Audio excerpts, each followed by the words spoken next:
Our next conversation is going to be about borrowing and cost of credit in this country. Borrowing in Kenya, cost of credit in the country. We have seen the development and the growth of a certain sector when it comes to financial lending. And these are the mobile lenders. One of them is Tala. The general manager of Tala is Annestella Mumbi. She's our guest. Good morning. Morning. How are you doing? Very well. Welcome to the hot seat of the Situation Room. Thank you. Good it feels hot already. He'll welcome you with the day's proverb. Just listen to the proverb and give us your interpretation of it. Okay. Yes, our proverbs for this week come from the Republic of Liberia. When a baboon offers you a banana, imagine how much he has in his stomach. Bless you. So I give you my interpretation of it. It will be nice. Okay. Yes. I think I'm understanding it as if someone is giving you something, it means they're giving you the surplus of what they already have. That is an excellent interpretation. But is that always the case, that when someone gives you something, it's a surplus? No. I think it depends on the person, right? When the person is not a baboon, it's likely that it's not a surplus. Yes. The person is a baboon. You see? That's human beings interpreting baboon behavior. One must ask questions. If you're dealing with someone who you know to be a baboon, Yes. they're They're giving you their banana. just know. You see, if you know someone and over the years you've known them, they are a grabbing individual who always wants more and more. When they give you have to ask, no, Kwani, first of all you ask, are you okay? Yeah. Yes. Is everything all right? And that's where your interpretation comes in. What's the catch? What's the catch here? Why are you giving? Yeah. But sorry, go ahead. No, I just wanted to say it's a very African way of thinking, though. I think people are a bit more skeptical when you're giving them something. They're like, what are you getting out of this? Yeah. And people don't believe that things can be done out to the good of people's hearts. It's a bit of a balance. What am I losing here? Yeah, exactly. Okay, if I accept this banana, what am I going to lose? Yeah. What do I need to give you? Or am I being given my banana? Yes. That's funny. Yeah. So, Annestella, please introduce us to Tala. We know of Tala, we've heard of Tala, but then we don't actually understand Tala and the mode of business. For sure. So Tala is a fintech company founded in 2014.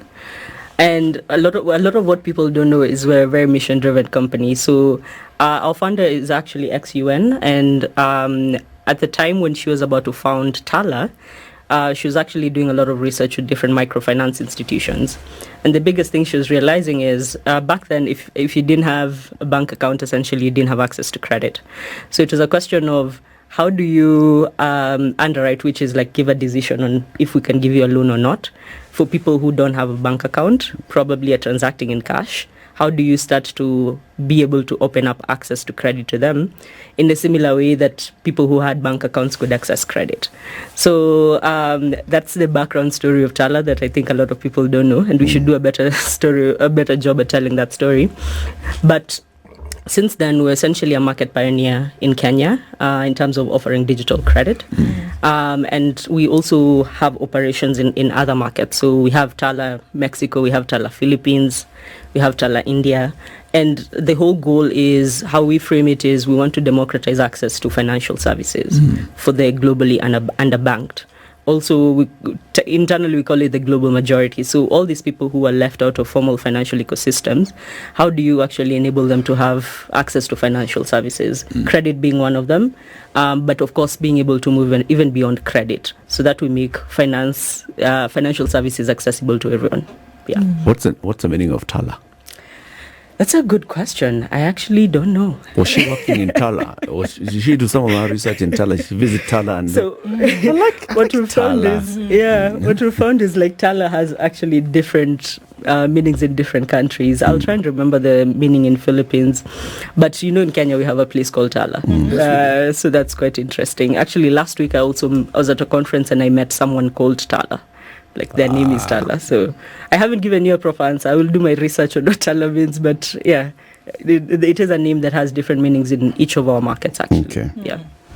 So how did it all start? And just to be able to say, look, I can understand what we talk about democratizing. Democratizing access to financial services for people across. What does that mean? If you break it down and say, you know, I will try not to make it too. I mean, maybe find out to make it very simple. I think there's two parts. Let's start with credit.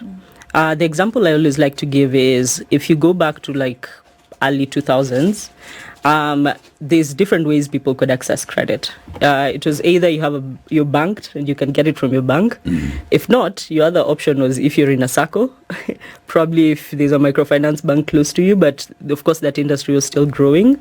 But mostly people were borrowing from their family and friends. Yeah. And actually there's a report that was done by FSD Africa, and can anyone does anyone know who the largest lender is in Kenya? It's actually the shopkeeper. Because a lot of people are actually borrowing from their shopkeepers. So the biggest challenge and on why access to credit was not that open is how do I tell that you will repay me? Like, how do I know? Because when you're giving credit, you check for three things. Number one, you look at fraud. Like, you have to make sure the person is not fraudulent. Two, you have to check for the ability to repay. Because as part of principles of responsible lending, you have to make sure if I'm giving you money, I know you'll be able to repay. Then the last one is you check for their willingness to repay. Like, someone can have money and not be willing to repay. So the question was like, how do you find these three factors as fast as possible and leverage technology to do that, then give someone an instant decision. So that's essentially what democratizing access to credit means. So just to explain how Tala works, we are almost like a very data science driven company, so it's going to get a bit techy. But so what we'll do is we'll leverage different data coming from the customer, feed that into a machine learning model, and give you a decision in 2 to 5 minutes. And in the machine learning models, they're checking for those three things. So the same way, for example, if you go to a bank, you'd carry your pay slips and your bank statements. Now we're doing that digitally through machine learning models, and over time we'll be doing it through AI, and then we're able to give you a decision instantly. Yeah. So how do you tell? How does this machine tell? I can see fraud it wants to establish that I'm an existing human being, and past transactions and such will tell it, this is actually exactly. The most likely things that this is actually a human being. Second thing is ability to pay. This is just looking at my cash flow and my incomes and expenditures. They can tell, all right, willingness to pay. How do you tell that I am willing to repay you? So that's a good question. So there's different ways to do it, right? Number one is CRBs. So right now, one of the things I always like to say is, the introduction of, just to also explain what a CRB is, a Credit Reference Bureau. It's where different financial companies report on lending patterns of different customers. So whether you're positively listed, which means you're repaying your loans, or you're negatively listed, which means you're in default on a loan.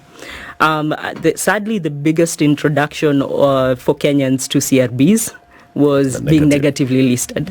So a lot of people don't actually know about being positively listed, which is actually a really good thing, because it means for a lender like myself, if I pull your credit report and I see that you've been repaying other people, then I will say, hey, this is a good individual, I'll give them a loan. Yeah. So that's why you start to get signals around willingness to repay, which is CRB. The other one is more like I'd call like behavioral features and signals, which we figured out through our model, and we have thousands of them. So let me give a very practical example. Today, if you want to borrow from your chama, someone will, or rather, not even borrow from your chama. If you want to join a chama, so this is feedback I've gotten when I sit with customers in a market. They'll tell me that, when I moved to this town and I wanted to join this chama, someone had to introduce me for me to join the chama. So think of that as, how do you bring tech into that type of behavior? If I refer you into Tala and I am a good customer, most likely you're a good customer. So that becomes a signal. If, for example, I see that on your contacts you call your like mom every day, it means you have strong familial ties. It means you're you're well grounded. Yeah. So it just becomes, how do you leverage, like, it's behavioral science, right? It's how do you leverage, like, the behaviors that we see every day, that we do every day with our SACCOs, with our chamas. That's why your SACCO will ask you, find 2-3 guarantors before I give you a loan. Yeah. We don't do that on the app, but like, how do you actually put those as signals into your machine learning model to give a decision? The big question comes in. You are then mining a lot of my data. Is it with my consent? Love the question. Yes. So At what point number do I give one, you the consent? yeah. So number one principle is always, and this is also my personal belief, customers have ownership and consent over their data. So does the customer understand what they're giving you? And I always put it very plainly. It's not about putting some terms and conditions in a big document and asking people to put a check. Actually, one of the biggest things we have in the app, which is actually a friction point because people sometimes drop off, is, and I think we're probably the only lender doing that, we'll write for you, this is all the data that we are asking you to give us, and this is why we need it. So it will be like, we need to get access to your SMS because we're looking at your transactions on M-Pesa. And essentially, once a customer reads that, they actually have to allow us Accept. For each of them. Actually, it is a very frictionful journey from my product tech side, but for us, it makes sure that the customer understands what they're doing. And the other way I always think about it is, So how many boxes do I need to check before now we are done with that kajam? probably 5. Okay, so one is SMS, the other one is call records. The Yeah. other one is Location. We have to make sure you're in Kenya. location. Fourth? I'll need to remember what the fourth one is. Let's keep going. I'll remember what the fourth one is. But essentially, all of that is, how I always like to think of it is, people are definitely concerned about digital data, but we give our data anyway, all the time. If you think about, I like to give the bank example. Actually, the bank collects a lot more data on you than we ever will. Because today, if you need a bank loan, you will literally go with a stack of documents. And we're not even sure where the stack of documents go over time. For us, number one, we're ISO certified. So like we have to be very careful with how we store the data. Number two, we actually hold 2 licenses from the Office of the Data Commissioner. So we're both we're a data processor. So it means we're essentially abiding by the laws, the GDPR rules, because our data protection laws are very similar to the GDPR, which is the one that is in Europe. But we abide by all of that. So it's more of, how do you ensure that customers understand what is needed from them, and then secondly, how do you protect it? And third, which has been a problem in the industry, is how do you use the data? Do you use it for exactly what you told the customer you'll use it for? So those things always have to be true, and those are the principles we operate with, because we are an international company, and we actually headquartered in the US, so we have to really abide by all those laws across the board. So when you do those things, sorry, when you, Go ahead. When you collect all that information, is there somewhere where you tell me what you will not do with it? Or is it my role to go and read the law and find out what a data processor is not supposed to do? So, for example, I'm asking this off the back of the fact that the data commissioner has penalized some players in your industry for misuse of the data. Exactly. And we've had very many complaints because you've got access to my call records, to my SMS, and you're actually accessing all this information. Then you start calling those guys. Exactly. Unajua Eric, akona pesa yetu. Mwambie alipe ama tukuue. Yeah, those stories make me very sad. I was actually with the data commissioner, was it last week or the week before? And that's definitely like a big problem in the market. So let me answer from a Tala standpoint, then I'll answer from an industry standpoint. As Tala, for us, we make it very clear. Actually, if you check our pages, we even run brand campaigns written, "We'll never call your family and friends." Like, for us, it's very clear, because what we need the data for is to make a decision. And for us, how we operate is it's unsecured credit. So if I don't build a relationship with you, why will you repay me? So for us, our focus is actually more on actually building relationships with customers. And even if they don't repay, we have a lot of paths. So you can literally call us anytime. We'll help you make a payment plan. We've done waivers for our customers. I think I'll try and remember the exact number, but we've done waivers to the tunes of hundreds of millions for customers whenever they're having issues. So for us, it's a very straightforward path. However, if you look at the industry as a whole, I like telling the story of what happened. So think of it as in 2014, there were 0 lenders. Fast forward to by the time I was joining Tala, probably 3.5 years ago, there were 300 plus digital lenders in Play Store. Right now, Central Bank has about 400 applications for the DCP license. So it just gives you a sense of how the industry is set up. And before the regulations came up, what was happening is there was no clear standard of how the industry should operate because there was no regulation. I think there was nobody that was trying to self-regulate. So that's actually what Tala did. So it was us and 5 other lenders, and we started the Digital Lenders Association. So at the time, what we were trying to do is say, hey, there's a problem starting in this industry, and how can we actually start to create like a standard of how people should operate. And for you to join the association, you actually had to prove that you abide by consumer protection, responsible lending, you promote responsible borrowing from customers as well. And we do that vetting before you join the association.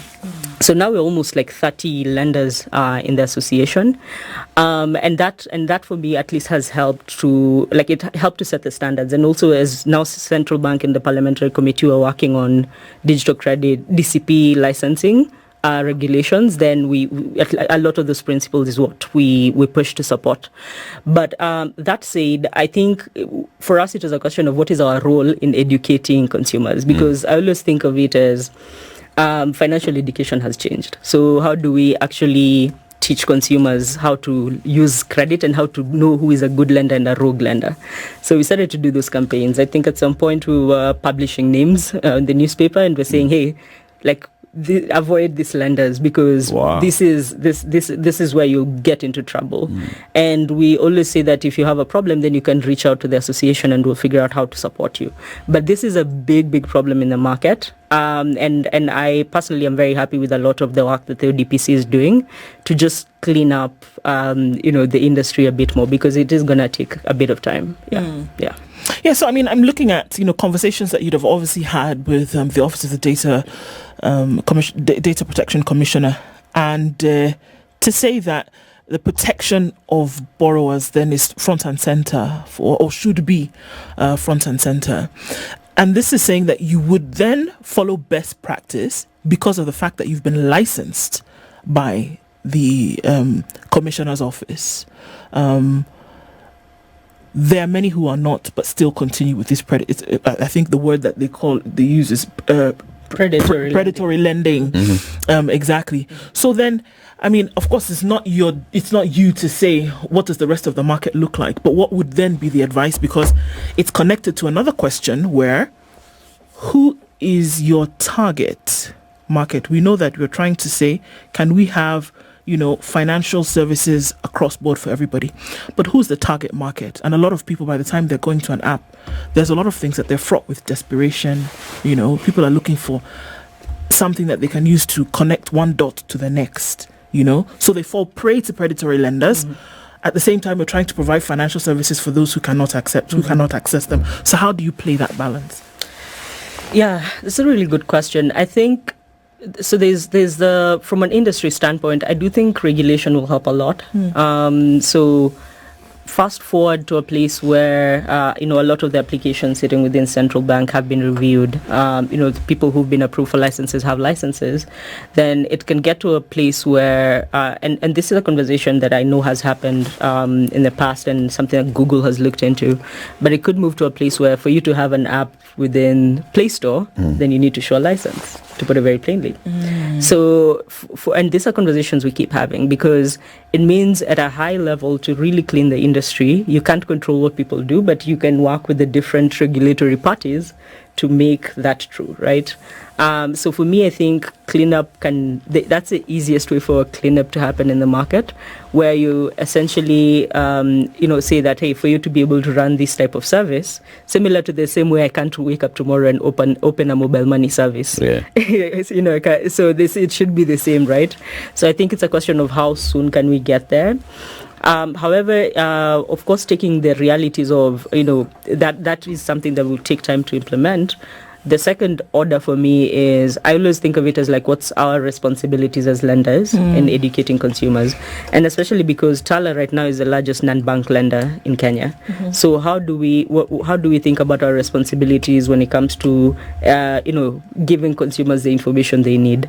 And we try to do quite a lot of that. Right now we'll be running activations in June. We're actually celebrating 10 years this year, but we'll go to different towns. We educate people on this is how to choose a lender, whether you're choosing us or not, but these are the things you should look into. Number two is, I think from an industry standpoint, we always ask ourselves, what more can we do? For the last 4 years, we've run something called Money Match every March. For a whole month, we just focus as an industry on personal finance and just educating consumers. So I do think there is a role that we also have to play as an industry, because at the end of it, the perception also affects us. The example I like to give is, and sorry if I mention any brands, but Tala is like Omo. So when someone has a problem, they will say, how can Tala? And a lot of the times it has nothing to do with us. And I have these conversations with customers all the time. They'll tell me how they've been scarred, and I'll tell them, show me the phone, and I'll be like, okay, that's not us. This is not us. But the customers have gotten to understand that over time, but it is a problem in the industry, and it affects us as well. Don't worry, it isn't just your industry. Yeah. There was a time there were passenger vehicles from Thika that came to Nairobi. They were called Nissan. Even when the make of the vehicle became Toyota they were still called Nissan. Yes. I see. So it was synonymous with that particular mode of transport. Right. So in this case, it's good for you. Yeah. Tala, good or bad? Tala is synonymous with digital lending. Yeah. Yes. I hear you. I think of it as a blessing and a curse, to be honest. But to your second question, who's the target market? I always think of it as like your mass market Kenyan is how I'd frame it. And I'll give you an example. I can't speak to other lenders, but like with our customers, something that always surprises me every time we release our Money Match report annually, which is actually publicly available, is about 70% of lending goes to businesses. So that used to be a bit confusing for me because we underwrite people as individuals. But what I realized over time is Kenyans have a lot of side hustles. So you find, you guys are employed, but on the side, you have your shop. So people come and borrow to essentially fund their businesses, whether they're starting, growing, they have some cash flow issues, and then they essentially substitute it with their salary to repay. So I think this year we found it was about 56% of the people we surveyed had alternative sources of income. It's quite interesting. Number two, if you think about that mass market Kenyan, what else do they need? We see borrowing increase significantly during back to school periods. So guys are using it for school fees. People are also using it to pay for utility bills. So it's we think of it as like you're bridging your income gap. So it's 15th, units zimeisha. How do you pay for that? Or gas imeisha, something of this sort. And then the last one we normally see a lot of is medical emergencies. Actually, this week customers send us notes quite a lot and then comment on our pages, and there's a story that my team shared with me which is really powerful, of a customer who was using their Tala loans to buy their colostomy bags, and they literally sent us a message saying, hey Tala, thank you so much, I've been with you for so many years, congratulations on your 10 years, thank you for the support. So I think of it as what I always say is credit is not bad. I think it's just a question of how are you utilizing credit to support you when you need it. And also on our end is how we're supporting customers to really understand the implications of the credit they're taking, like being upfront around this will be the cost of your credit. And if you have an issue, we'll always tell customers, just call us. We'll figure it out. What's the rate of return? So right now let me just explain how our product works. So right now our product is 1 to 61 days. We give loans of between 1,000 shillings to 50K. Then the interest rate is charged per day. So why we set it that way is we had before we used to have we call it like a flat rate or a static rate, and customers would tell us, I don't need the loan for 30 days. Can it be cheaper? So what we did is we broke it down into, and we use something called, it's going to be a bit complicated, we use something called risk-based pricing. So what risk-based pricing means is for customers who we consider to be lower risk, we'll charge them 0.3% per day. So that comes to 9% a month. And then for customers we consider to be slightly higher risk, we'll charge 0.6%, which is about 18% per month.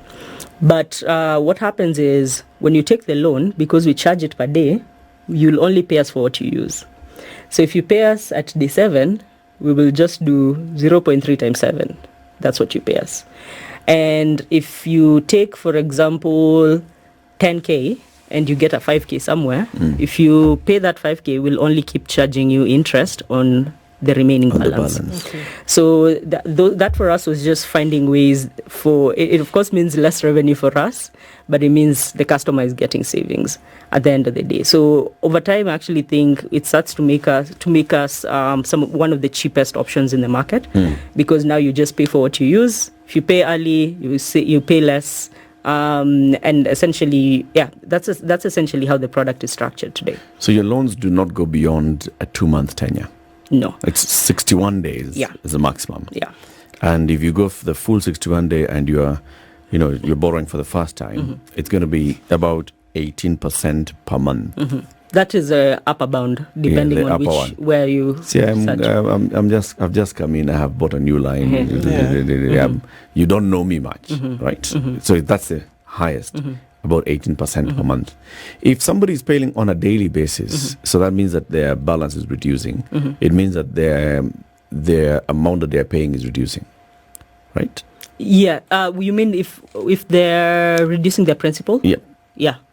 It means that you are calculating the interest on the remaining the remaining principal, the remaining balance continuously. Yeah. So it gets cheaper and cheaper as you go. Yeah.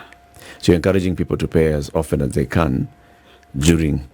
Exactly. And I actually really value that, because sometimes you find a customer, like let's think of someone who's waking up in the morning to go to downtown by Boga to come sell in their estate, in their kiosk. So use case we see a lot. So for example, they woke up in the morning, they have their 10K at Tala, they took their 10K. That day sales are slow. So maybe they expected to make 12K, keep the some 2K and pay Tala back. Maybe they made 7K.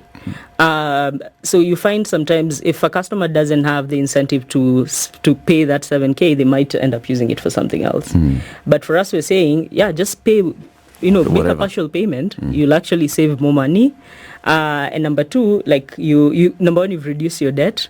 Number two, like you've used your money more effectively, and it just becomes easier for the customer. So we actually really encourage partial payments, and we've started to push a lot of that message, and wanted to make sure like we're incentivizing, like how are we putting money back in your pocket if you make a partial payment, which I think doesn't happen with a lot of lenders today, because if you take a 30-day loan, doesn't matter when you repay it, you will pay the full interest. Yeah. The Central Bank of Kenya is now regulating you, right? So all of you had to apply for the digital credit provider's license. What we've been seeing is that this license and the processing has been slow. Complaints from some other quarters. Why is this? I think it's a myriad of factors, right? At the time, we also did have a slight delay with our license at the time. I think we were on the second list that came out. At the context at the time was, if you look at a company like Tala that had existed for a long time, our submission packet was pretty significant. So it took a bit more time for them to review it versus someone who was just starting their business and just trying to get a license. So you found the first list was a lot of people or businesses that were not currently active. Then now you can start to see a lot of lenders who've been in the market for a while actually getting their licenses in, because just by virtue of the submission packets we put in to just give a full disclosure on our businesses and our operating models. Then I'd say a second order problem is just the sheer number of applications, because of course resourcing will always be a push and pull. But if there's over 400 applications sitting with Central Bank, it's quite a lot of information for them to go through. But we do see them at least periodically releasing a list. I think there's a list that was released this year as well. And we know that they're continuously working on it. But I would say for me, it's just the sheer number of applications that are coming in and the size of the packets. It takes time to actually go through all of that and be able to give everyone a fair chance to get a license. What do the regulations say? How often should you be renewing your license? So there's no renewal for licenses. The best way to understand what the regulations were about, for me, is just consumer protection. That was very straightforward. I think Central Bank was coming in to help, clean up or stabilize an industry that had a lot of issues.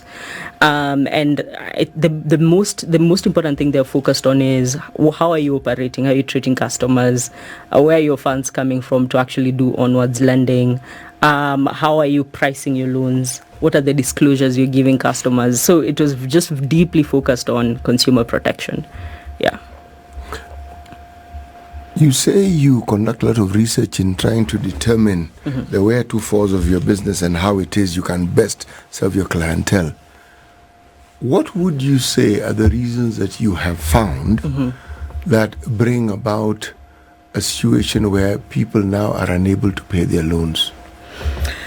Yeah, the biggest one has always been when they're having issues with their business. So let's take an example. Last year we were seeing some of the highest inflation rates. So you find when there's reduced spending in the economy, people, someone would wake up in the morning, come grab milk and eggs and bread from your shop. Now they have less money, they have to reduce their spending. It means you're getting less money from your shop. Then it means you don't have the funds to repay Tala. So it mostly is when there's inconsistencies in businesses. That's always the big one. A second one that we saw during COVID was when people start to get laid off from their jobs and they don't have an income source. So that becomes the second one. A third one that I'd put in is when there's I call it like an income shock. So let's give a very Kenyan example. You have your salary, you usually get 20K, 30K. Then your mom in Shags who didn't have NHIF gets sick. And now you've spent your, 20K, 30K to take them to hospital. Now you don't have the money to repay. So it's always just one of those three reasons. And I think I mentioned this, but for us, what we always do, because we've been with our clients for many years, we're turning 10 this year. So for us, we usually just tell them, call us. You can just tell us, hey, this is what is happening. I'm having this issue, and we'll just make a payment plan. We'll tell you, okay, Nisawa, how do we work through this? When do you think you'll be able to repay? They'll probably tell you maybe next month. When I get my salary, we'll Sawa. Okay, let's make a payment plan. You can be sending X amount over X period. Once you're done, we can enable you to have access to credit again. So that's essentially how we do it. Yeah. It's very good. You happy? It's very good because, but I take it that given your line of business, you're not deposit taking. No.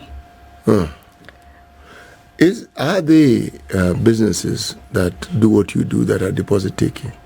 Yeah, banks are lending right now. No. Digital lenders. Digital lenders. No, banks. Yes. Well, I think there's branch recently, of course, I know you guys know, I think it's the other lender that's big enough, similar to Tala. They did acquire a microfinance bank and started to become deposit taking. So I'd say them. Beyond them, I don't think anyone else. Are there advantages to that?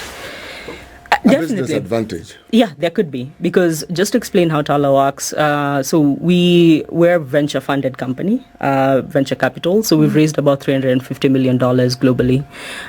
In addition to that, we normally also leverage debt funding to do onwards lending. So what that means is we'll get money from someone else at a certain rate, and then we use that money to lend to consumers directly, because you find for those institutions they're keen on having impact and reaching people, but they don't understand the underwriting capabilities and how to decide who to give credit, how to collect, and so on. So that's essentially how we do it. Of course, there's a cost to that because we have to pay the person, we have to pay interest for the loan that we have, the debt that we have.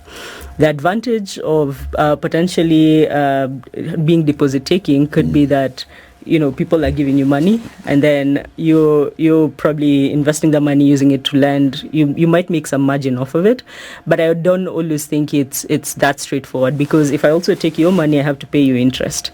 So it's like you've just lent to me at the same time. So I think it just depends on how you look at it. But I do think it could have its own advantages depending on how much interest I end up paying the customer versus how much I would have paid a bank that I'm getting the money from. Okay. Yeah. What is unconscionable lending? Unconscionable lending. Oh, something I've seen, because a lot of I don't know what that is. It seems to be something along the lines of charging interests which are beyond the scope. And are there folks who fall into this? Well, the example I can think of, I have had complaints from different customers who've gone through rogue lenders, that sometimes I think of them as like hidden charges. So you might find someone tells you, like the same way I've given you guys a very clear example of what our charges are, and then the day you come to repay, they're like, oh, and there's, you now owe us 5% there's more a processing charge. processing fee. Or when you're late, they don't tell you what the late fee will be. And, they probably tell you, like for us, it's very clear. It's a flat rate. We'll charge you once, 9%, that's it, when you're late. With other lenders, like the Safaricom lenders, they're very straightforward. Like, we'll do a rollover of your loan. So those ones are very straightforward.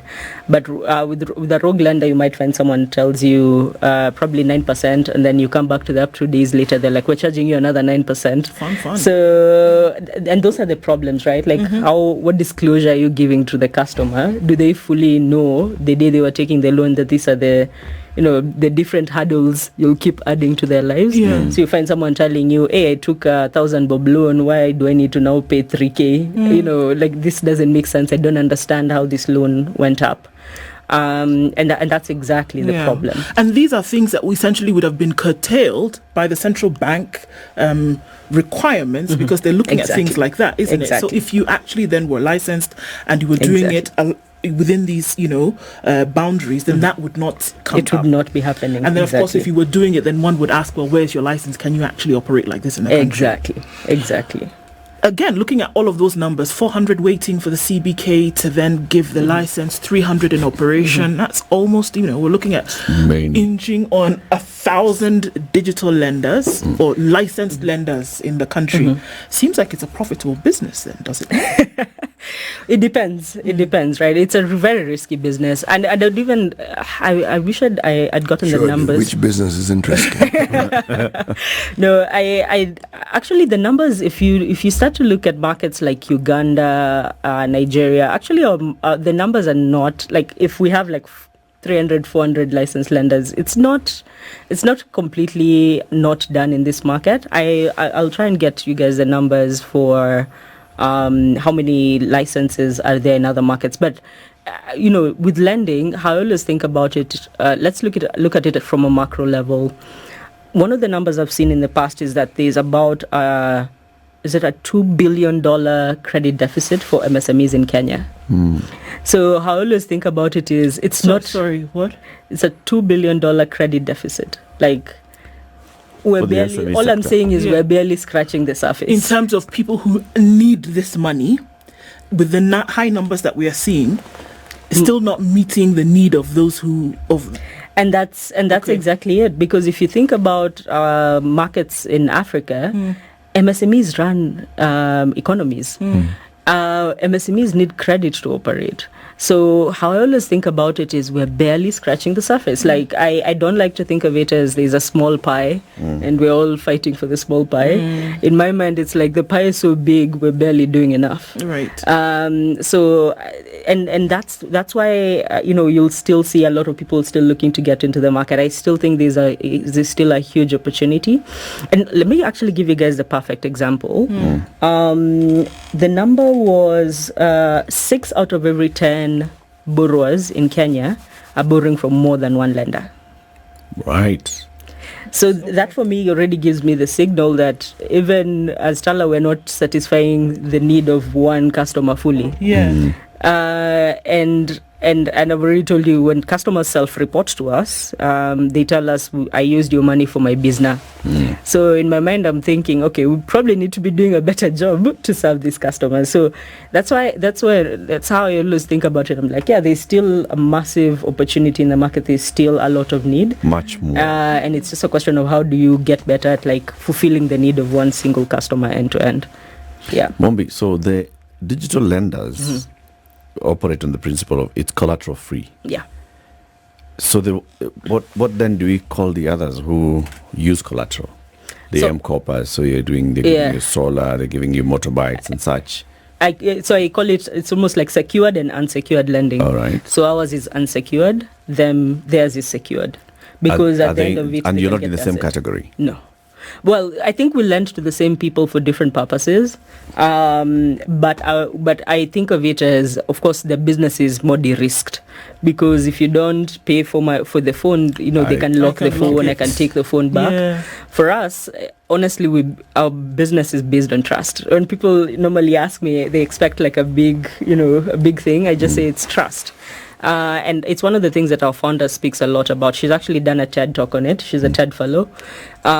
Because what we're saying is, if you think about back, the example I was giving back to 2014 and earlier, why were banks not giving people who are not banked loans? They just didn't trust them. They didn't trust that no one was taking a bet on people who are underbanked. So for us, we're saying that, we trust that you will repay us, and we care to build a relationship. And if we show you that trust, then you'll care to maintain a relationship with us. What's the percentage of non-performing loans? Currently, we average about 5%.